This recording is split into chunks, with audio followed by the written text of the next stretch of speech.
Welcome one, welcome all to episode 62 of the Dank Times Danker Thoughts podcast with me, Angelo Grosso.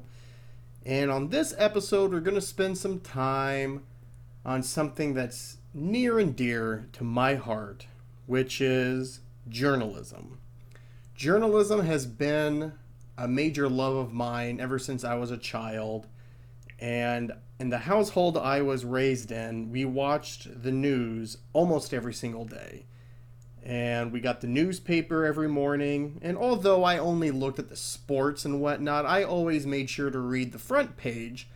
And this is when I was pretty damn young, like elementary and middle school. I was getting kind of involved in at least the local news. And I was always aware of the major issues in the country, I would like to think. Like, I remember talking about the O.J. Simpson murder trial when I was in, like, second grade, and a few of the teachers were surprised that I even knew what was going on because of my age.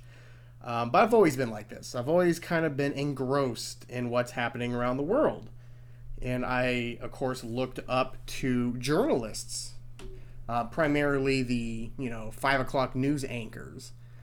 And I enjoyed journalism so much that I would kind of pretend I was an anchor man or, extra, extra, read all about it.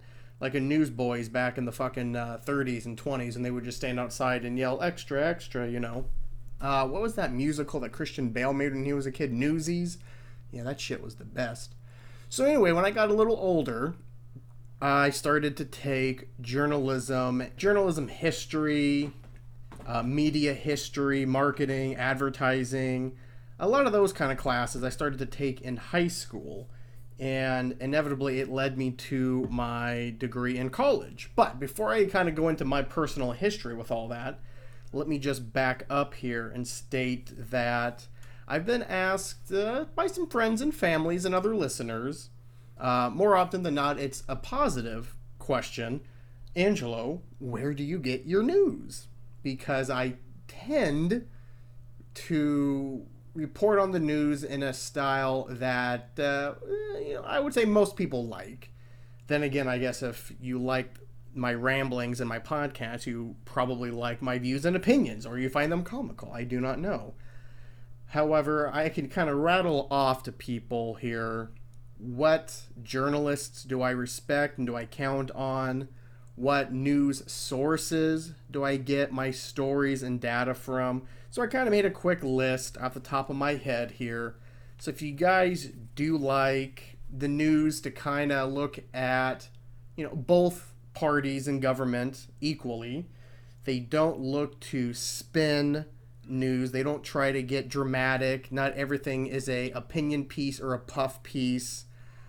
They want to keep things relatively, what's a good term? Middle of the road, moderate. I want my news agency to look at Republicans and Democrats, progressives, whatever, the same. I don't want anyone to say, well, Bernie Sanders can do no wrong because we're a progressive network. Donald Trump can do no wrong, we're Fox News. Joe Biden can do no wrong, we're MSNBC. That kind of bullshit I can't stand. Well, I like my journalists and my media to kind of be without bias. Middle of the road. Tell it like it is. We're not trying to hurt people's feelings. And if something is going to become editorialized, make sure that is stated before you, talk about whatever. And if you bring guests on that are lobbyists or whatnot, these agencies tend to show that, like, hey, Durga is here speaking on behalf of Big Oil or something. That's what I'm talking about. Transparency, that's another key thing that I like from these news sites and these journalists. So, let me just rattle off a few. The number one website and YouTube channel that I get the mass majority of my news from is The Hill. And of course, there is a spin-off of The Hill. Two of their most popular anchors left and started their own YouTube, news media channel, Breaking Points, and that's with Crystal and Sagar. They are by far my favorite on the new media, so to speak. New media just being, it's not on the local television channels. It's basically digital only, or you consume it on a podcast, YouTube, cell phone, video game console. It doesn't fucking matter. It's an expansion of the news. The Atlantic, The Guardian, AP News, Reuters for the most part. Secular Talk is another damn good YouTube channel with Kyle Kalinske, who I love dearly. And to a lesser extent, I don't like his opinions the majority of the time, but I like the stories that he talks about, is Jimmy Dore. I lost a lot of respect for Jimmy Dore when he said all policemen are bullies or all policemen are racist, and he never corrected himself. And in my opinion, he goes too far. He's a little bit of a cunt. But every now and then, he does have a good story that you don't really hear anywhere else. And if you agree with his opinions, then, no harm, no foul. But if you want the news without so much of an opinion, maybe leave Jimmy Dore alone. But some other just journalists that are either they work for smaller news agencies or they are by themselves, doing their own thing. I believe that website is Substack. A lot of these journalists are from, but Glenn Greenwald, Matt Taibbi, Abby Martin, Whitney Webb. Those four are just the ones that came off the top of my head. Glenn Greenwald, Matt Taibbi, Abby Martin, and Whitney Webb. All four of them excellent, excellent journalists in their own right. So that's where I get the majority of my stories that I talk about on this podcast, for better or worse, depending on your standings and whatnot. But that's kind of how I like to consume my news, my media. I want it unbiased. I want them to hold everybody's feet to the fire, regardless of what letter it is before and after the name, D or R, P, I don't give a fuck. And yeah, I want to hear experts in their field. I don't want to hear from lobbyists. I don't want to hear from former politicians or former army generals that are just talking shit so they can sell a book in 3 months. You know what I'm talking about? Journalism is a dying thing because anybody thinks they can be a journalist, including yours truly. I'm not better than that assumption.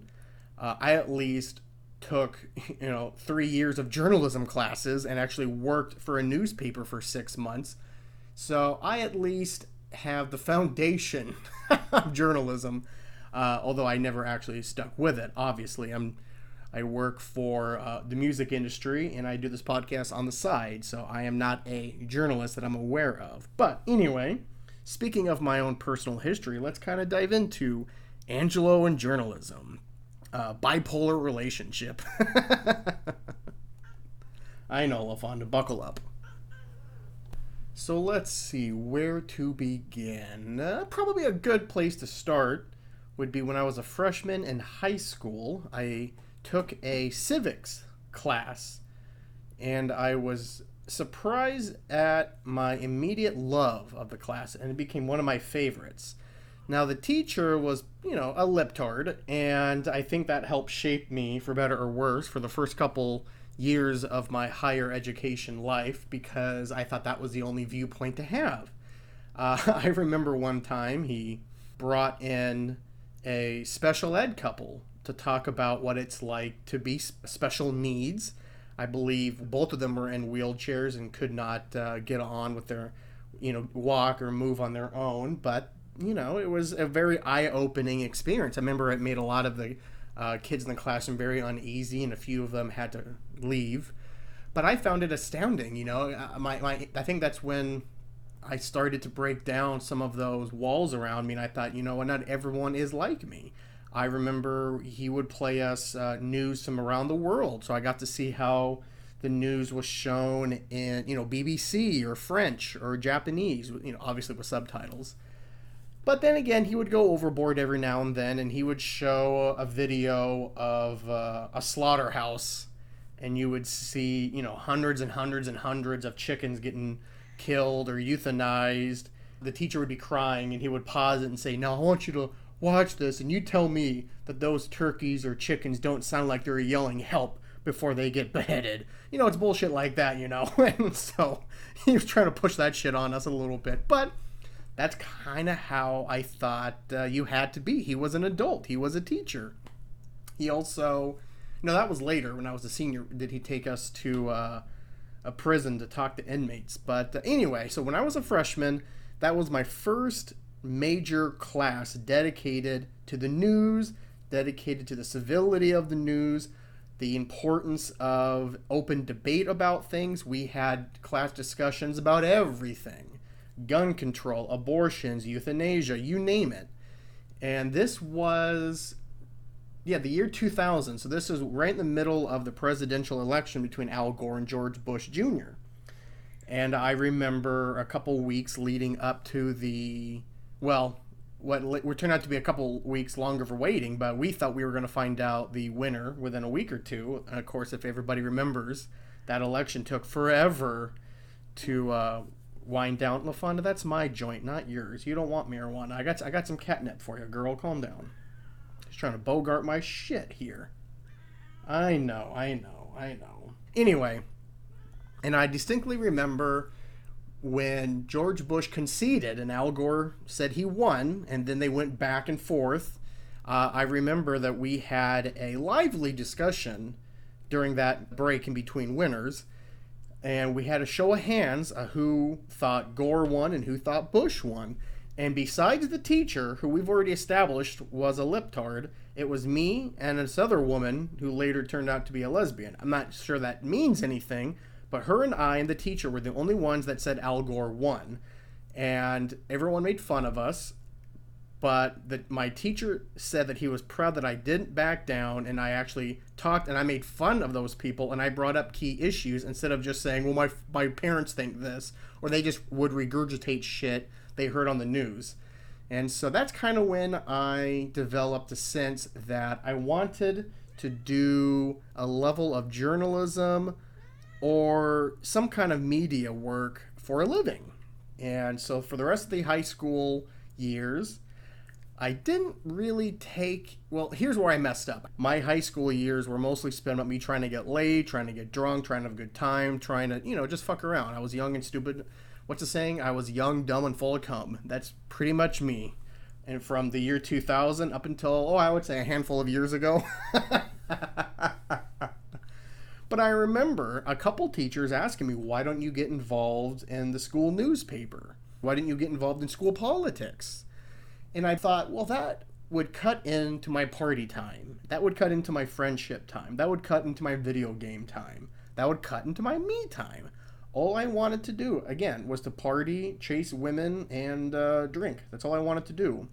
In hindsight, I should have taken those AP classes. I should have gotten involved in the newspaper. I should have gotten involved in the politics. I was popular enough, I think, that I would have won something in the politics. I don't know about president, but I think I would have done quite good.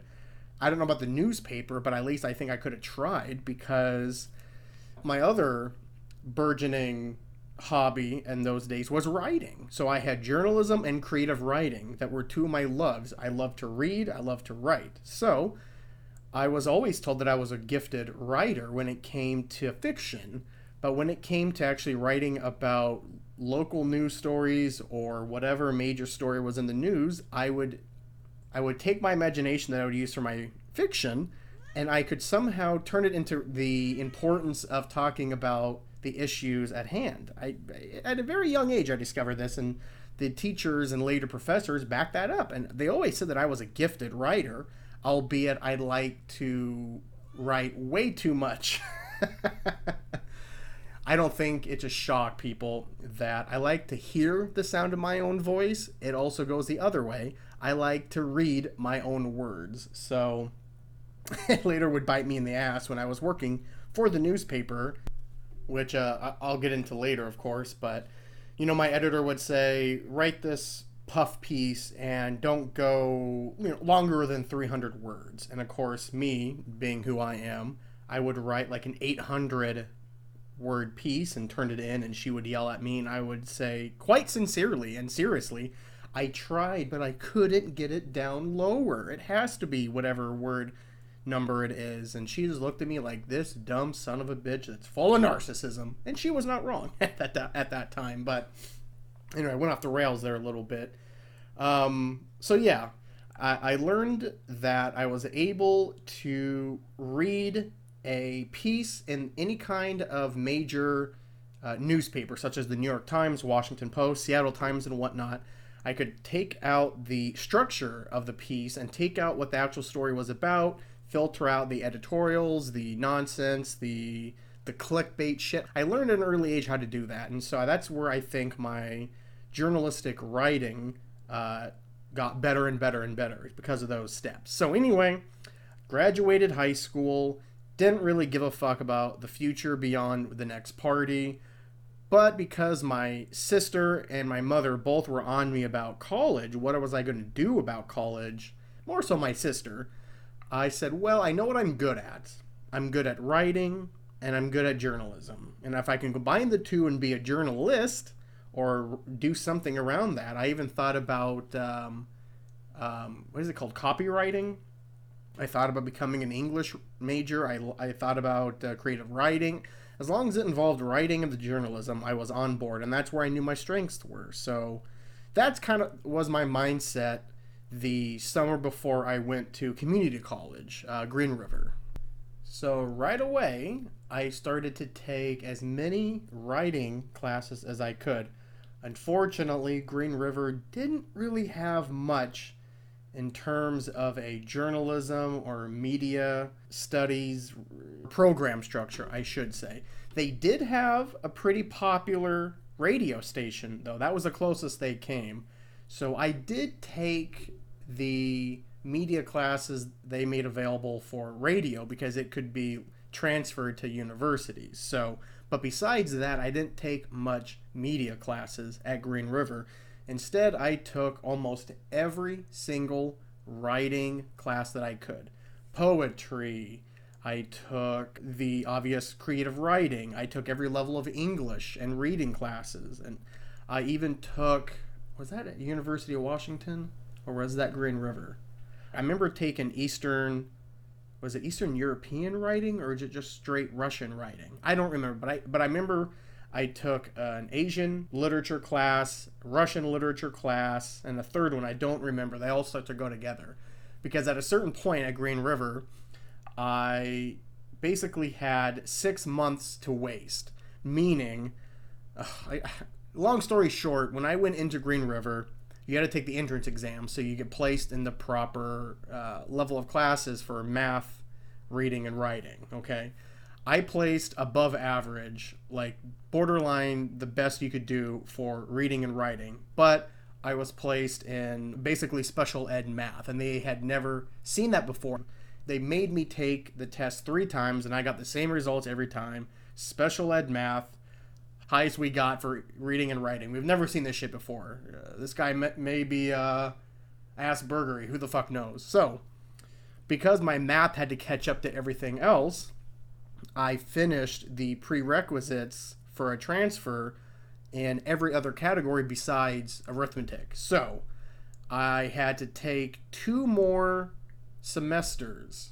No, wait, quarters. Semesters are 50, split. So I had to take 2 quarters worth of math classes, and the rest of the classes I could just take whatever I wanted. And that's where I would take a lot of the fun stuff. That's how I spoiled myself, because I knew that I was wasting more money by taking math classes that I should have been able to take a year or half ago, but because I took no fucking math in high school my senior year, and I smoked and I drank all the numbers away, I had to start from scratch. I mean, people, I kid you not, I was in straight remedial math classes. I was the only one in that class that wasn't drooling on themselves. You know what I'm saying? I was the only one in there not wearing a bicycle helmet when you're not riding a bike. You catch my drift? I mean, I had to relearn fractions, and I remember thinking, I know fractions. Well, once the course started, I thought, oh shit, maybe I don't remember fractions. So anyways, that was my Green River Community College wrap up, I guess. Now, the University of Washington is where shit got real. All right, I'm back, ladies and gentlemen. I had to eat something because I was starving. And I tell you, if you're a Trader Joe's shopper and you're looking for something to get there that's a quick meal, throw in the microwave for a couple of minutes, bing, bang, boom, and you're home free. In the frozen section, there is a boxed frozen meal in a blue packaging, and it's called Cuban pork rice bowl, I believe. What it has is pork and rice, obviously, but it has plantains in it, and it has a bunch of other veggies. And I don't know the seasoning, but it's so good on its own. But what I like to do is I like to cook some eggs, preferably 3, sunny side up, because I love poking that egg yolk and drinking that shit. Oh, there is nothing I love more than warm egg yolk in my mouth. Oh, it's so good. It's so good. Then I usually put a little bit of cream cheese or hummus if I'm feeling in the mood, or sour cream, something. And then to top it off, I do a little dash of cilantro and I stir that shit up, and it's a nice under 10-minute meal where the base is already done. That Cuban pork bowl is done, and then you just got to add what you ever want to add to it. It's all healthy. Most unhealthy item in that whole dish is the rice. And to be fair, the Cuban pork bowl does have a lot of sodium in it, but I don't eat a lot of food throughout the day that has a lot of sodium, so I'm thinking if I'm going to get some sodium, I'll get it from this. And I probably have one of those pork bowls 3 times a week, maybe. Usually for breakfast, but today I decided to, fuck it, let's have it for lunch. And I'll tell you what else I'm loving lately, which I don't know why I ever stopped eating them, because I've always enjoyed them, are Biscottis. Love, love, love Biscottis ever since I was a child. I remember my grandma Grosso used to make homemade Biscotti. I didn't know, but apparently her cooking was shit, because those weren't that good. I later found out from my father and my uncles. Oh, Mom's Biscottis were so terrible, like a chewing a cardboard. But I later in life had some damn good Biscottis, and now it's one of my favorite snacks. Don't have it very often. However, since we're talking about Trader Joe's, I also saw that they had, under their new items, lemon cream Biscottis. And your boy loves himself some lemon desserts. Lemon meringue pie, lemon mousse, you know what, limoncellos, you name it. I love that shit. Oh my god, just thinking of key lime pie right now. It's getting me all worked up here. My mouth is watering. So I bought it, and I had, and these are tiny Biscottis. They're not like the big giant ones. Like, I don't know if you went to Starbucks back in the day. Their Biscottis were huge, like 12 inches long. And Cutter's Point is another coffee shop around my area. They used to sell these giant Biscottis. You know, it's America. We need to take something good and make it supersized. So the Trader Joe's ones are authentic size Biscottis. So you don't, you know, you could have at least 2. I have no willpower. I have 3. So I've been having 3 a day of those. And I don't know if I'm gaining more weight, but fuck it. If it's Biscotti weight, I'm happy to hold on to it. Now, what the hell were we talking about? My mouth is watering, even though I just ate the Cuban pork bowl. My mouth is thinking, oh, you're going to give us more. My stomach is such an American prick. It just wants more and more and more. It doesn't know when to say, stop. My stomach's eyes are bigger than its stomach. Well, then, the stomach doesn't have a stomach. What am I, a cow? All right, I'm talking nonsense here. Let's pull things back together. We're talking about when I got accepted into University of Washington, Tacoma, who had a very, very good communications department, media studies, media relations, whatever. It was under the Interdisciplinary Arts and Sciences umbrella. So that's one of the main reasons I picked University of Washington, Tacoma. That, and it was a hell of a lot cheaper than the Seattle campus.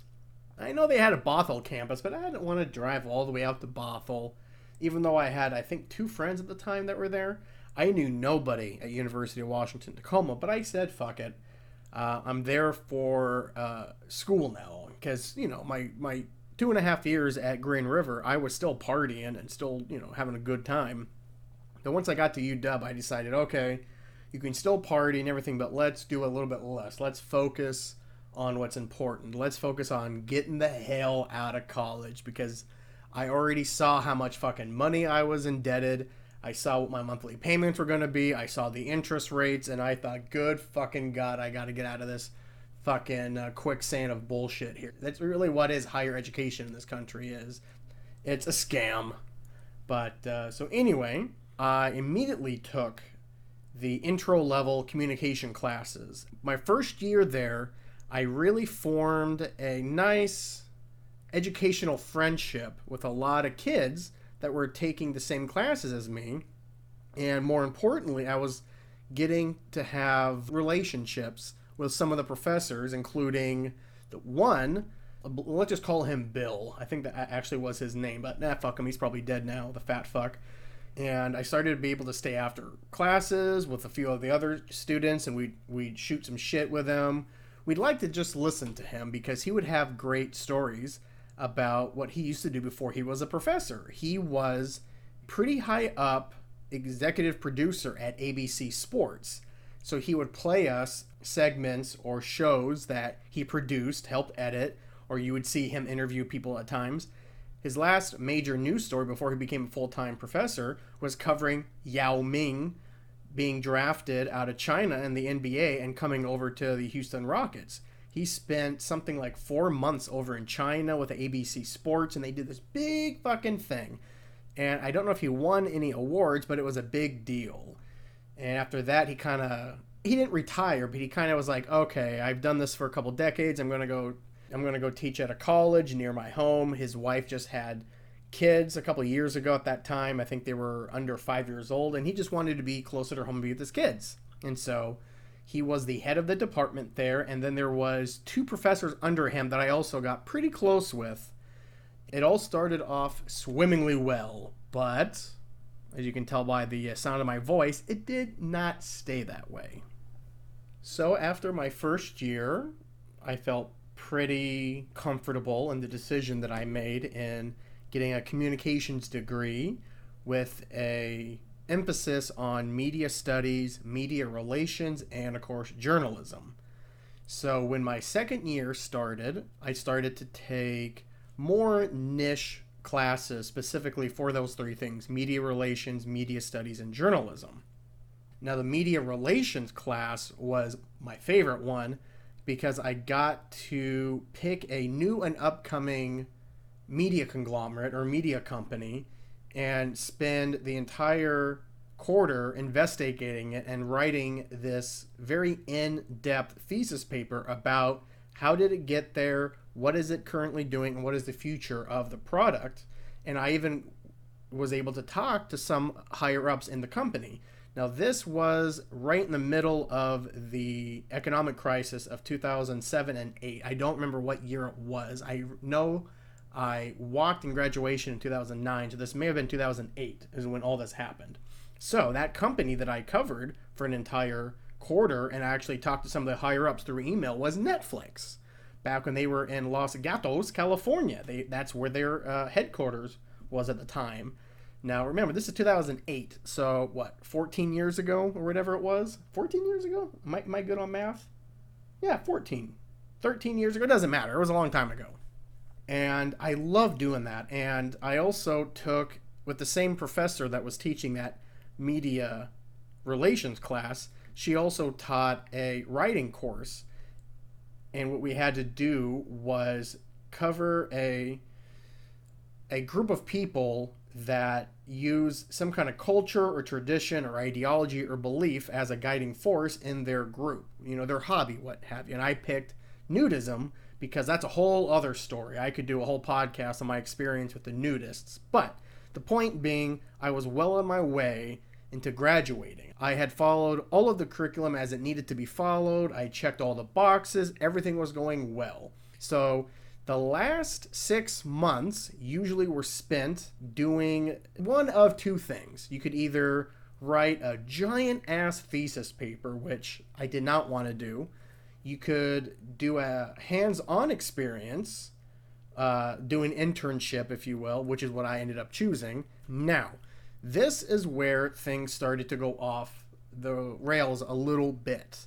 Up to that point, with Bill, the head of the communications department, he had a syllabus for his entire curriculum, but he never gave off an impression to me that he was very stringent when it came to that. You had to follow the syllabus to a T. You could not detour. You could not think for yourself. You had to do these things exactly as they were laid out.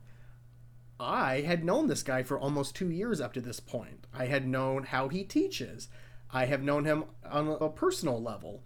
I didn't, meet his family or kids, but a few of us would hang out with him out of class every now and then. We'd go to the bar every now and then. I had a philosophy professor did the same thing, but I think he was just lonely.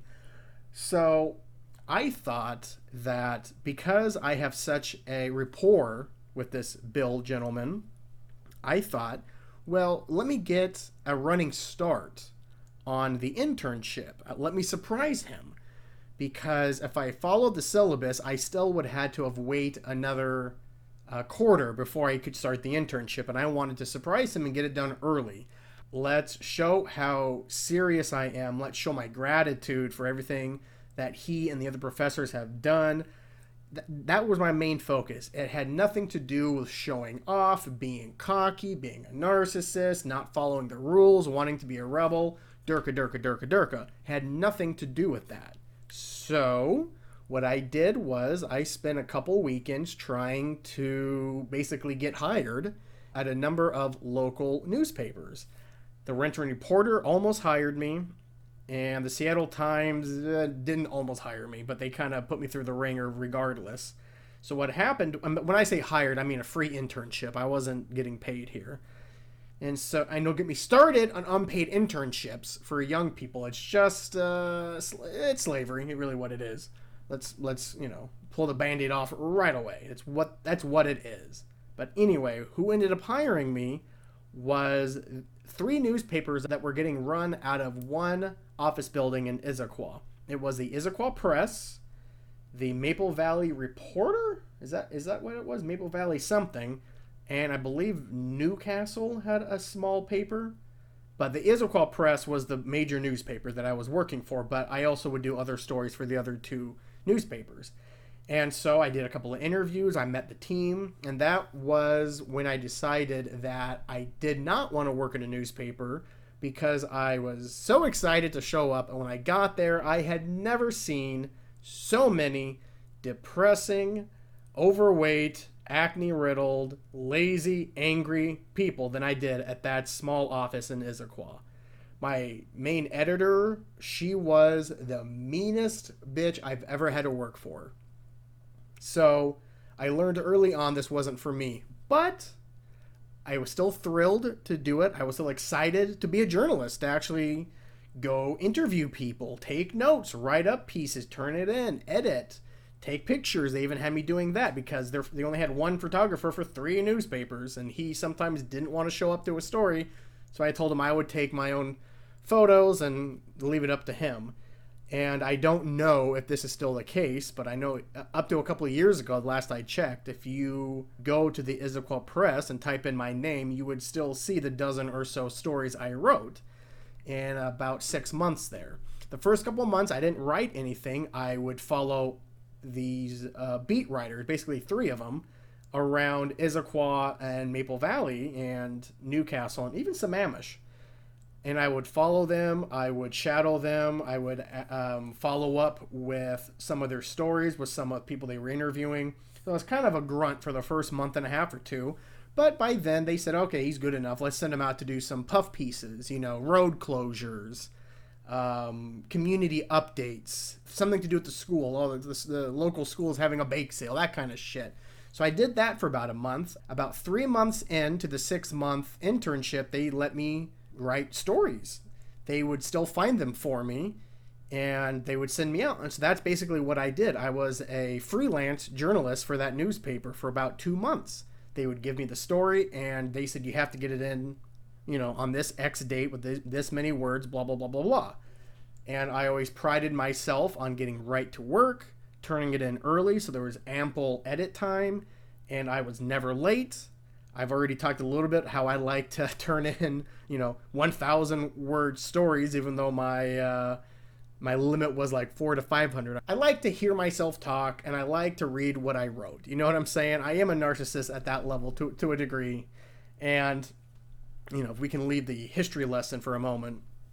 I've learned a long time ago, people, that my future wife, girlfriend, partner, whatever, companion, whatever you want to call this future saint, she wants to stay with me, is that she's got to be a good listener because boy, oh boy, do I like to fucking run my mouth.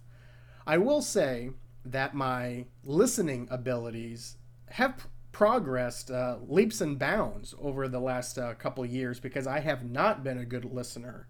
Ask any of my ex-girlfriends up to the last couple ones, they would all tell me, oh no shit, Sherlock, he is the worst listener. Because when I was younger, I couldn't believe that this person was talking so much without pausing so that I could interject with my thoughts and opinions. And it's not that I'm an asshole and I only want to hear myself talk, which, let's face it, I kind of am. But it's just that I want you to hear what I have to say, and I'm going to say it as loudly as I can so that you can only focus on my voice. That's kind of who I was back then, and I'd like to think I've gotten better. Anyways, back to the internship. Things got a little shitty at the end. However, the last month I was given multiple stories, and this was coinciding with me finishing up my last quarter at the University of Washington. So I told my editor that I can't take on the amount of workload that I had previous months because I'm trying to focus on my studies. She could give two fucks about that, even though I thought that was part of the arrangement, was that I would work no more than 10 to 12 hours a week at the newspaper because I am a full-time student. Oh, and by the way, I also had a part-time job at this time. Was I at the bank by then? No. Was I at Fred Meyer? It doesn't matter. I was working some shit job. So I remember the last story they gave me, I had 2 weeks to turn it in, but it was finals week, and I begged my editor to give this is a big story at the time. I begged her to give it to somebody else that had more time. She threatened me with all this shit about not giving me full credit, and she really, guys, I don't want to sound sexist because she was a woman, but she was the cuntiest cunt that ever cunted. If I ever am driving and I see her carcass on the side of the road with burn marks on her from tires, I'm not going to shed a tear. That's what I'm trying to say. Okay? She was awful. And on the exit interview of the internship, she told me off. And when I brought up, hey, I did a lot here, all she could remember was that I fucked up the last story. Now, in hindsight, I could have done more for this last story. And to tell you the truth, I don't even remember what the story was about. I remember I had 2 weeks to do everything for the story. It was a bitch to get a hold of anybody in the story. I made phone call after phone call after phone call. This is before text messaging, really, so it was basically phone calls and emails. And the person emailed me back once when it was already a week into the deadline, and at that point, I begged the editor one last time to say, hey, here's the current progress. I'm not going to be able to get the story done. I'm not. She didn't want to hear about it. She ignored it. I then focused more on schooling because I had to graduate. I had to get my shit done. And lo and behold, my internship passed, and I told her in my exit interview, here's what I've been able to do with the story. I thought she would understand. I thought she would see, here are the phone records, here are the email records, here's all my notes. I'm sorry that I didn't get to finish it, but this person is not following up with me, and I didn't know what else I could do, but I think you'll understand. Oh my God, you thought I was bringing down the whole newspaper. So she really, really, really told me off, guys, but I really didn't care. It was an unpaid internship. I learned early on that I did not want to do this for a living. I think she was taking her bullshit life out on me because I was a young, good-looking hunka man student. I don't know about that last bit, but anyway, I wrapped up the internship. I went back to the university to take my finals, and once you thought things couldn't get any worse, because I felt like garbage, that's how my internship ended up, was her yelling at me. I really felt like a failure in that sense. I talk a big game now because it's, over a decade later. But back then, I was a young man, and I had never been, raked over the coals like that before. So I was happy that it was done, and I was happy that I was going back to the university to finish out my finals. But that's when the shit really hit the fan, and I tell you, suicide sounded like a really good idea at a certain point. I'm being a little dramatic. But it got bad.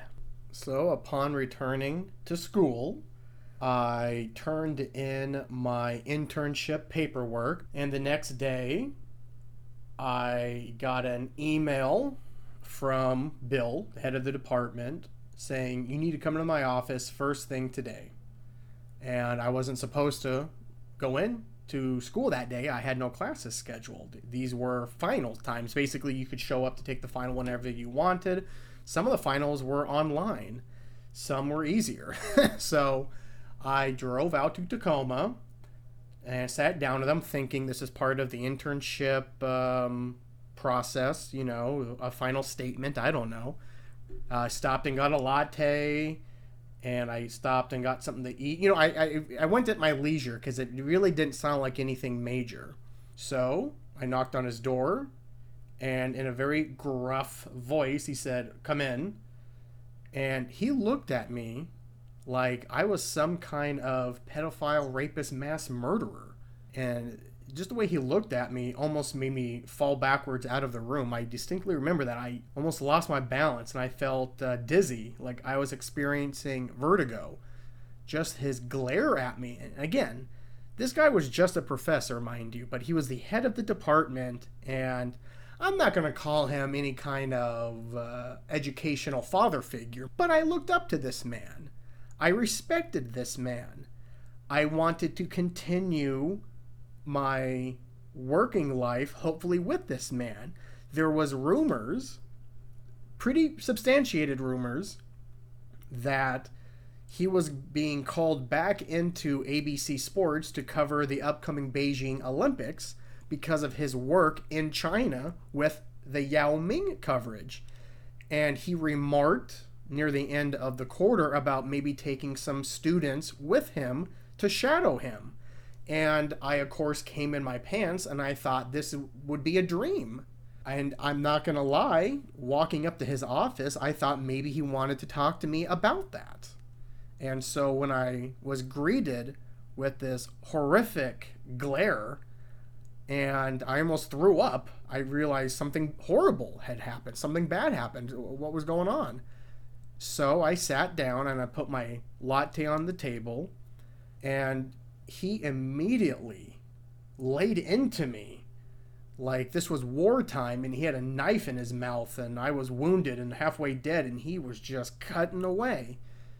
And guys, I gotta tell you, I'm not too ashamed to say that I started to cry because I didn't know what was going on. I thought maybe he had me confused with somebody else. Basically, he was yelling at me. He was raising his voice in a small little office, saying how I must think him a fool, I must not respect him, I must not care about not only him, but the school and the program itself.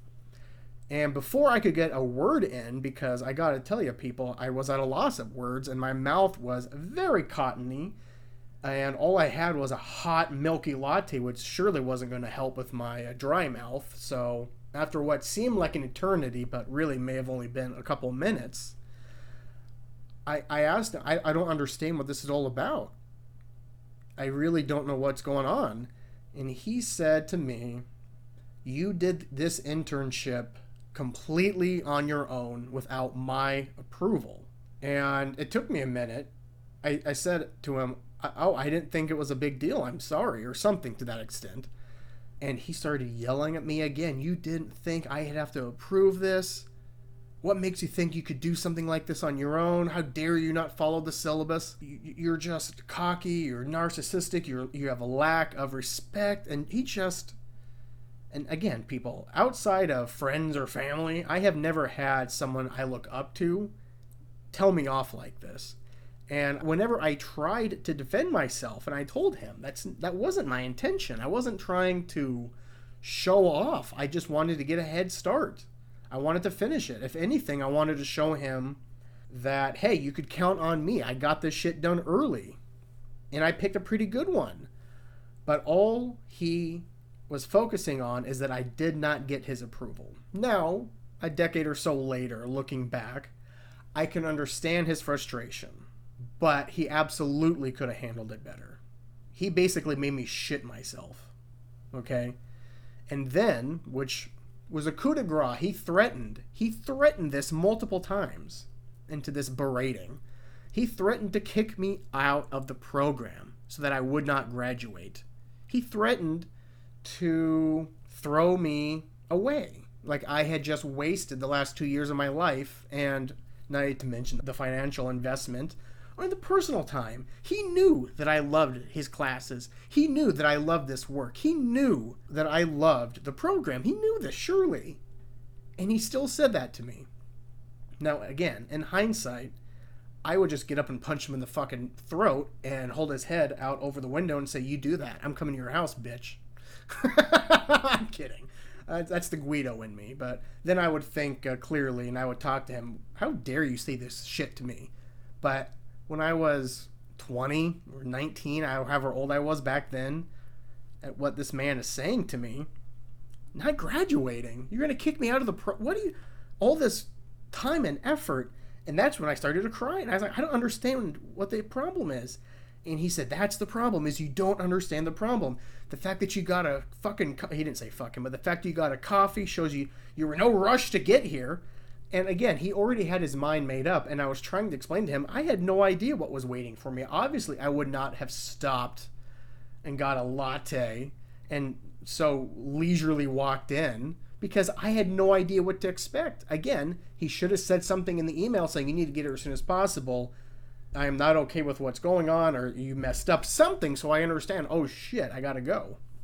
No, nothing. Just, hey, you need to come in today. I want to talk to you. That's all the fucking email said. So again, this conversation felt like an eternity, but in reality probably only lasted less than a half hour.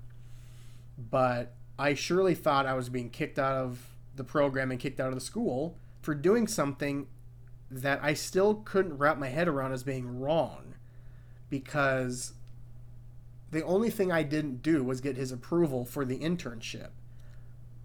But it was a newspaper, and he approved every other classmate that did a newspaper. And he told me that he would have approved it, but the fact that I did not ask for his approval was so bad and so vile, apparently, that I deserved to get the worst possible consequence possible. You know? Is there anything worse than that? Being threatened like that? And he said, I'm not going to sign off on this, which was the nail in the coffin. What can I do? He needs to sign off. He's the head of the department. I asked him, well, I don't know what I can do. I said, do you want me to do another internship that you approve? I mean, do you want me to start over? Like, I was grasping at straws, people. And I don't know if he got some sick pleasure out of this. Again, I wish I could go back to that conversation with my mind now, because I was a fucking wreck. I was a wreck. My voice was shaking. I was crying. I thought my world was ending. I thought all of this, I truly thought that I was the biggest failure, not only in my family, but in the fucking state of Washington, possibly the world or the galaxy. He really did that to me. All because I didn't get his precious approval for something. He can go fuck himself. Didn't know that then. He said, if you can get any other signatures, I need maybe a handful of signatures from other teachers in the department, maybe I'll rethink it. Again, petty. So I immediately got up to leave, and I had to steady myself. I had to just stand in a corner somewhere and just breathe. I had to kind of figure out what the hell just happened. So I said, okay, Angelo, you need to go get as many signatures as you can, apparently. You need to throw yourself on the mercy of the court, in a sense. So I went to the second in command, this woman who I loved, and I had taken 6 of her classes. She looked at me like I was a fucking snitch, like I did some horrible thing, and she looked at me like, I don't know, I heard what you did, like this is fucking jail, and I was talking shit behind my team's back or shit. And I'm like, I don't understand what I did. And she's like, And then she signed it, but she really made me feel like shit, but she signed it. Then I went to another professor. he didn't really give two shits about it. Like, it was just gossip to him. And he's like, okay, yeah, you did. Yeah, you took the classes. So he signed off, and I ended up getting 4 signatures. I didn't know if that was enough. So then I went home. I'm surprised I didn't get in a car accident, or I didn't drive off a cliff. I fought the urge to tell my friends and family because nothing was decided, but I did tell my roommates, and I think I told my mom and father because I couldn't sleep. I was just a goddamn nervous wreck, people. It was probably one of the worst times of my life. So the next day, I got an email from him telling me to come in the next day. So I had to wait an extra day to get his final decision. Like he's some kind of benevolent dictator. So I had to go a second day shitting the bed and just barely eating, no sleep, just thinking my whole entire collegiate career is for nothing. All of it was a waste. And I'm just a waste of space. So I went in the next day. He sat me down. He was so condescending, very condescending. And he said, when you do things like this, it tarnishes the reputation of the entire university. Get over your fucking self. I'm not sure we can ever use this newspaper as a qualified partner again. I'm not sure there could ever be a partnership. Fuck yourself, man. Get over yourself. That's fucking insane. Who the fuck do you think you are? Of course, I didn't say or think any of that back then. I was willing to fall on the sword and do whatever he wanted me to do. Ultimately, he signed off after he told me off some more, but without raising his voice and yelling. And I never heard from him again. I never heard from any of the other professors. I even wrote him an email a couple weeks later. Never responded. I wrote him an email a couple years later. I took up a lot of courage, telling him how it made me feel, and I never heard back again. So he ultimately did go to the Beijing Olympics. To my knowledge, he did take some students. Not as many as the rumor was. He took 4 or 5. Do I think I would have been one? Who knows? If the internship thing never went down, I could have gone. I would like to think I could have gone. I would like to think I was one of his favorites. But after that dressing down and him threatening me, who knows? Maybe it was all in my head. So that pretty much did it for me. I did not want to be a journalist anymore. I realized I liked journalism. I liked politics. I liked political studies. I liked media relations. I still do to this day. It was kind of my North Star in a sense. It was guiding me throughout my early adulthood. And then once I graduated, I wanted nothing to do with it anymore. As a profession, all those dreams died. Instead of wanting to be a journalist, I decided to just do whatever I wanted to do in terms of writing. I learned that what I enjoyed really was the writing. And I do enjoy some elements of being an interviewer. And I've talked ad nausea on this podcast about the future of this podcast is me interviewing people so I could bring back some of those journalistic skills that I was honing on so much for so long. Well, not a long time, but you know what I'm talking about, a couple of years. I tell you, I had some, maybe on another podcast I'll go into some of my Issaquah Press stories because some of them were pretty interesting, pretty fun. You would not believe how people want to get the journalist drunk or happy or stoned to make them sound good, or they flat out want to just buy a shit. And wow, couldn't believe it. But anyway, I think we can wrap up this little history of me, my college years, and me at that time wanting to be a journalist. And with that, I think we can wrap up this episode of Dank Times, Danker Thoughts. I like doing these history of Angelo episodes. Maybe I'll start doing more of them, I've lived a pretty goddamn goofy life, A lot of stories I can tell people won't believe, but that's just how the cookie crumbles, or whatever that stupid saying is. Well, whatever. We'll wrap this up. I love y'all. Take it sleazy. Don't do anything I wouldn't do. Treat others as you want to be treated. Smoke a J. Do whatever the fuck you want to do. You know what I'm saying? And I'll see you guys around the bend.